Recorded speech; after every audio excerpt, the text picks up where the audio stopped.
Anyway, wealth and trade will become abundant. Ignorance will prevail. A man will try to conduct a transaction but will say no, not until I obtain permission from the merchant of such and such tribe, and you will look among a great tribe for someone who can write and not find anyone. یہ اتنی زبردست prophecy ہے ہمارے نبی صلی اللہ علیہ وسلم کی. ایک تو بٹ کوائن کی طرف ریفر کر رہی ہے, اس پہ آپ تھوڑا سا سوچئے گا کہ ٹرانزیکشن لکھنے والا نہیں ملے گا. اوکے, ٹرانزیکشن لکھنے والا نہیں ملے گا. This points to the fact کہ ڈیٹا سائنسز کا ورلڈ ہے آج. ہر چیز شفٹ ہوتی جا رہی ہے کمپیوٹر کی طرف, اسمارٹ فونز کی طرف.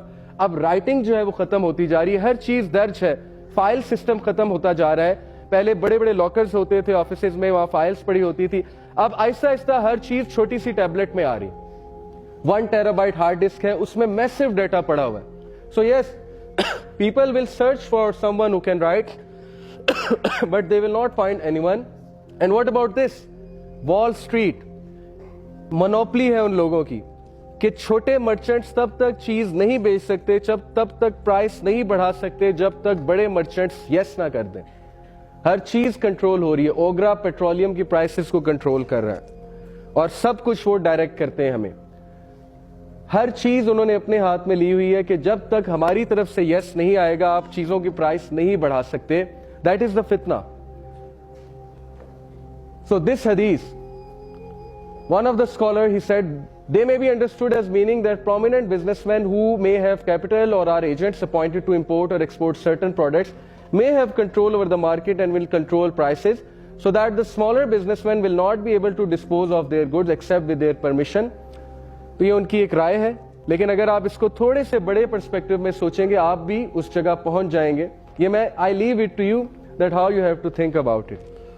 This is what I want کہ آپ لوگ خود احادیث کی بک کی طرف جائیں. صحیح البخاری کی کتاب الفتن نکالیں, مشکات کی کتاب الفتن نکالیں, پڑھیں احادیث کو اور پھر سوچیں کہ ان احادیث کو کس طرح آج ریلیٹ کیا جا سکتا ہے. مثال اور اسکالرز کی مدد لے کے, مثال کے طور پہ آرٹیفیشل انٹیلیجنس جس لیول پہ پہنچ چکی ہے, اس پہ ذرا سرچ آؤٹ کریں کہ کیا ہونے کیا والا ہے انسانیت کے ساتھ. Machines are going to rule the world.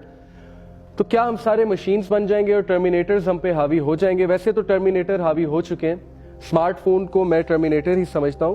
who have actually terminated our humanity and who are actually converting us to machines as well.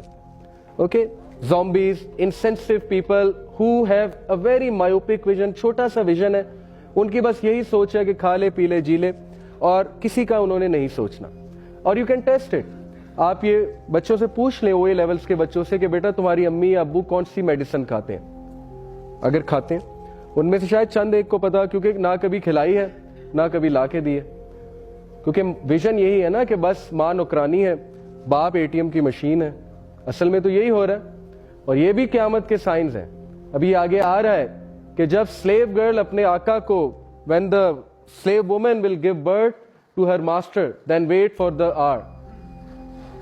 کیا مطلب ہے کہ عورت جو ہے وہ نوکرانی ہوگی اور وہ اپنے آقا کو جنم دے گی. اور یہ ہم آج دیکھ رہے ہیں کہ اولاد نے اپنے ماں باپ کو صرف اور صرف یہی سمجھ لیا ہے کہ یہ پیسے دینے کی مشین ہے, اور یہ جو ماں ہے یہ بس میری خدمت کرنے کی مشین ہے. That's the vision. ابھی آگے آ رہا ہے. اوکے